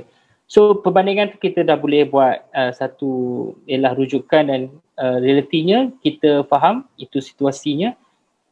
Dan sebab itu juga kita wujudkan platform saya ingat dengan EYG untuk bantu center-center kita buat e-learning access ataupun projek untuk bantu dapatkan gadget, mana-mana orang yang mungkin ada lebihan komputer sebagainya, bagilah kepada center-center yang kita wujudkan. Dan dalam keadaan kita mengakhiri tahun 2020 ni juga tidak menggambarkan satu jaminan dalam keadaan setengah tempat juga berhadapan dengan situasi tragedi kita kata alam maksudnya banjir, negara-negara lain ada taufan dan sebagainya. So dia akan ada double jeopardy. Dia ada satu tambahan lain, isu-isu selain daripada berhadapan dengan COVID tadi. Tapi bila ada masalah-masalah lain menyebabkan kita nampak sekarang ni banyak di jalanan budak-budak yang dekat divider sementara tunggu traffic light hijau tu yang jual mangga sebagainya. Ada yang terdiri daripada kelompok-kelompok yang sekarang juga telah berlaku pertukaran taraf dan juga status. Dulunya mungkin mereka dalam kategori M40 dah jadi B40, B40 dah jadi lagi bawah daripada situ. So perubahan-perubahan ni memang sangat real. Bila kita hantar bantuan, jumpa dengan orang-orang yang memerlukan, kalau kita tanya persoalan-persoalan yang dibangkitkan tu, saya boleh katakan itu gambaran realiti keadaan rakyat kita. Sebab itu tak mustahil lost generation ni akan ada implikasi untuk 10 tahun ke depan. Dia bukan sekarang kita tengok. Sekarang kita tengok sebab orang tu tak boleh pergi belajar, tak ada akses, tapi kita akan tengok benda ni dalam masa 10 tahun akan datang. Bagaimana hasilnya kepada budak-budak yang terpaksa ada gap yang begitu besar ni. Cabaran bagi guru-guru juga sebenarnya. Adakah sekadar untuk menghabiskan silibus? Adakah sekadar cukup hanya dengan buat kelas online tanpa menyelami permasalahan dan juga situasi-situasi yang ada? Itu juga antara isu-isu yang saya sebutkan tadi. Okey, kita pun ada juga komen daripada Nur Afiqah Tajuddin. Dia katakan COVID fatigue is worsen bila the leader didn't lead by example and fail to address the related issues. Okey, soalan yang terakhir lah kita nak raikan daripada saudara Muhammad Izzuddin. PKPIM Sabah, saya rasa beliau dah keluar dah ni. Bagaimana nak dapatkan buku karya Farid Zakaria sebab beliau jarang jumpa buku sebegini di bookstore ataupun mungkin dia terlepas pandang, dan kita nak minta para panel mungkin boleh cadangkan buku-buku yang boleh membuka minda tentang terhadap dunia semasa. Saudara Farhan, ada ke? Macam mana nak dapatkan buku-buku ni?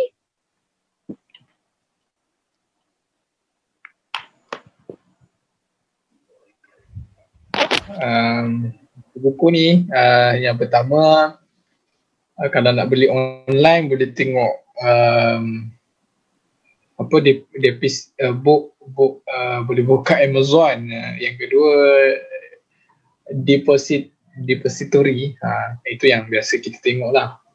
Yang ketiga, biasa Kinokuniya ada jual, Popular ada jual. Mungkin beberapa buku yang saya rasa sesuai juga. Tadi ada orang tanya berkaitan persediaan umat Islam. Saya rasa buku Profesor Dr. Ziauddin Sadar ini cukup sesuai untuk kita teliti, Societies in Post-Normal Time. Walaupun buku ni tak ditulis sebelum COVID, tapi ada juga beberapa perkara yang berkaitan dengan forecasting the future ataupun penakkulan masa depan telah dikemukakan oleh Prof. Zia, Jordi Serra dan Scott Jordan. Untuk COVID-19 ni juga ada satu lagi buku, saya tak habis baca lagi buku ni. Buku ni sangat mencabar untuk saya baca, untuk kita baca, The Great Leveler. Yang buku ni Farid Zakaria quote dalam buku ni. Buku The Great Leveler yang diceritakan bagaimana pandemik ini antara salah satu 4 perkara yang mengurangkan ataupun boleh jadi faktor pengubah kepada kesenjangan ataupun inequality dan equality. Dia boleh jadi variable untuk menjadikan sesuatu itu makin dekat ataupun makin jauh, perbezaan antara golongan. Dan satu lagi, buku ni mudah sikit, Post Corona From Crisis to Opportunity, Scott Galloway. Saya ucapkan terima kasih ada orang hantar buku ni kat saya. Buku ni more and data dan lebih buku ni cerita pasal COVID-19 je, macam mana dia cerita efek kepada ekonomi, efek kepada higher education, efek kepada negara Commonwealth. Dia maknanya dia dah clusterkan kesan COVID-19 kepada kluster-kluster tertentu. Post Corona, From Crisis to Opportunity, Scott Galloway. Scott Galloway. Dan banyak lagi lah buku-buku futurist, future studies. Mungkin saya nak promote buku Profesor Dr. Zulkifli Hasan, Masa Depan Strategi Kebangkitan Islam, yang diterbitkan oleh ABIM dan Ilham Center. Buku tu sesuai dan saya juga yakin IDE pun banyak, IDE dan ABIM pun dah kerap mewacanakan berkaitan masa depan dalam siri-siri perbincangan. Terima kasih. Saudari Fahmi pula ada cadangan buku-buku? Apa yang Farhan sebut tu lebih kurang je lah. PKPM, tanya PKPM ni sama je jawapan dia. So jawapan Farhan tu mewakili apa yang ni lah. Tapi bagi saya kalau tunjuk buku ni banyak kat belakang ni pun banyak. Saya ada juga buku yang belum dibuka pun banyak lagi. So dia lebih pada culture kita lah. So, saya kadang kaedah untuk lihat buku ni ada masa kita tak pakai, ada masa yang kita akan pakai. So saya lebih suka untuk jadikan rumah sebagai library untuk saya rujuk berdasarkan pada kriteria dan juga kecenderungan kita sebagai pembaca. Kalau kita cakap, baca buku ni, baca buku tu, dah kita suka baca Facebook je kan. So tak guna juga. So saya rasa penting dekat sini untuk perbanyakkan wacana, diskurs, perbincangan sebeginilah. Bila ada diskurs, ada wacana, so kupasan-kupasan tu paling tidak, saya tidaklah kata kita kena ambil perbincangan 100% tu daripada kulit ke kulit. Tapi lebih penting bagaimana kita membaca tu dan kita menanggapi perkara itu dengan situasi yang kita ada sekarang. Saya rasa itu yang menarik. Bila baca sesuatu, kita ada idea, gagasan-gagasan besar. Maksudnya the guiding ideas, ada gist-gist tertentu yang menarik dalam buku tu yang kita rasa, boleh implement. Tetapi dia hanya akan berakhir sekiranya hanya habis kepada kita as individual. Tapi macam mana kita nak lihat budaya seperti ini, mungkin kalau dibuat secara kerap konsisten dan platform-platform online macam ni dimanfaatkan, saya fikir dia akan menambahkan lagi kita punya garapan terhadap sesuatu. Dan paling baik contohnya yang hadir dalam diskusi pada malam ni, mungkin ada yang dah buat catatan dan dia boleh come out dengan dia punya own artikel mengupas topik yang sangat relevan ni. So itu cabaran bagi kita lah, supaya dia ada banyak interaksi, baca, kita discuss. Bila discuss ni lagi faham, ada benda yang kita mungkin tak dapat, tak grab. Macam tadi saya ada bincang sikit dengan Saudara Adi yang baca. So kadang kita baca buku tapi faham lain. Orang yang tu kita rasa dah faham dah tapi lain. So bila berlakunya perdebatan dan juga perbincangan, dia akan menambah dan mencambahkan lagi kefahaman kita terhadap sesuatu. Dan menarik juga, kalau tak ada banyak ada orang yang tak suka baca buku. So dalam platform online sekarang ni pun saya rasa banyak perbincangan-perbincangan yang kritikal dengan penulis buku tu sendiri. So kalau saudara buat carian tentang Farid Zakaria di YouTube, saya ingat dia ada banyak, dia punya video, ada banyak temu bual, malah ada banyak lagi kupasan-kupasan buku beliau sendiri yang dibuat secara online. So kalau malas baca, dengarlah yang tu. Okey, terima kasih Saudara Fahmi. Saya nak minta untuk pusingan yang terakhir, kita minta kedua-dua panel untuk merumuskan tentang buku ini dan mengapa para penonton sekalian perlu mendapatkan buku ini. Silakan.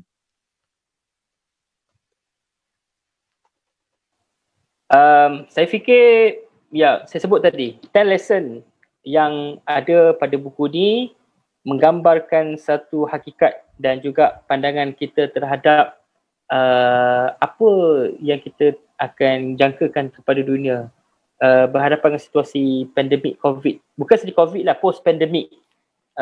COVID tu contoh, dia boleh jadi banyak lagi pandemik-pandemik lain. Dan bagi saya juga membaca buku ni is an eye opener. Dan kita bukan saja melihat pada apa yang berlaku kepada kita, bagaimana Malaysia sebagai satu model. Bila borak dengan Duta Sweden tadi pun, memang dia kata Malaysia is relatively excellent juga dalam soal, tapi tak banyak disebutkan oleh Farid Zakaria. Dia merujuk pada Singapore, Taiwan, South Korea, Jepun sebagai contoh, Germany. Tapi bagi kita pun saya rasa ada baiknya, ada juga yang kita buat dan ada yang kita boleh sesuaikan. Ialah maksudnya bila kita baca insight daripada orang luar, cabaran bagi kita lah bagaimana hari ni kita punya perspektif tu kita buka dan kita kembangkan naratif dan juga perspektif yang kita faham. Bukan saja melihat kepada apa yang berlaku kepada kita, berlaku kepada masyarakat dan Malaysia, tetapi bila baca buku ni anda akan dapat gambaran satu dunia bagaimana berhadapan dengan situasi seperti ini.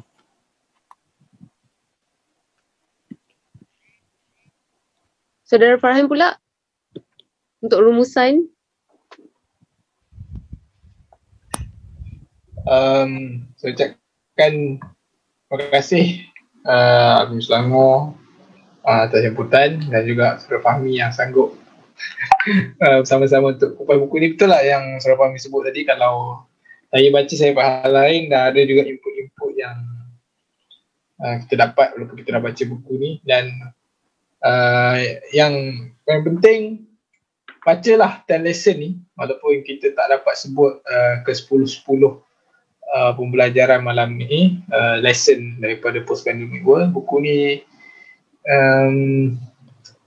ni outstanding lah bagi saya, memberi kompas baru kepada dunia yang sedang dibuat. Kita tak tahu apa yang akan berlaku, dan agakan kita adalah 2021 kita hanya akan busy for repairing tomorrow, repairing yesterday to build tomorrow. Itu maknanya kenapa buku ni penting, kerana dia akan menceritakan kepada kita masa depan yang kita akan hadapi dalam keadaan dekat ini. Kita akan sibuk untuk membaiki masa lalu dalam membina hari kemudian. Dan saya ingat Farid Zakaria sebut juga askar yang mati ketika Perang Dunia Kedua kematian mereka itu bermakna kerana dengan kematian mereka itulah ruang untuk membina dunia yang lebih baik. Dan kita yakin dengan baca buku ini kita dapat mempersiapkan kita dalam berhadapan dalam meletakkan suatu naratif positif berkenaan COVID-19. Kita tak nak dengan COVID-19 ni kita nampak disruption je, kerosakan je. Tapi kita nak buat satu naratif baru bahawa ugly pandemic ini can be turned to a beautiful pandemic, kerana ia membuka ruang kepada kita untuk melakukan proses islah dan juga reform, dan dia membuka ruang kepada kita untuk meneliti dunia yang lebih baru, dunia yang pasca normal dan pasca pandemik. Terima kasih. Baiklah, saya kira kita berakhir di situ. Saya mengucapkan terima kasih kepada kedua-dua panel kita dan juga kepada para penonton yang setia bersama kami daripada awal hingga akhir live pada hari ini. Dan insyaAllah kita akan ada beberapa lagi siri bedah buku pada minggu hadapan. Jadi kita nak minta para penonton semua selalu check di Facebook ABIM Selangor, sebab kita akan setiap minggu kita akan bagi tahu apa buku-buku yang kita akan bedah. Dan untuk para penonton sekalian, jangan lupa sharekan apa manfaat daripada perbincangan kita pada hari ini, supaya sahabat-sahabat kita yang lain pun boleh tonton juga perbincangan kita pada hari ini. Jadi insyaAllah sekian itu daripada saya. Stay safe semua. Wabillahi taufiq wal hidayah. Wassalamualaikum warahmatullahi wabarakatuh.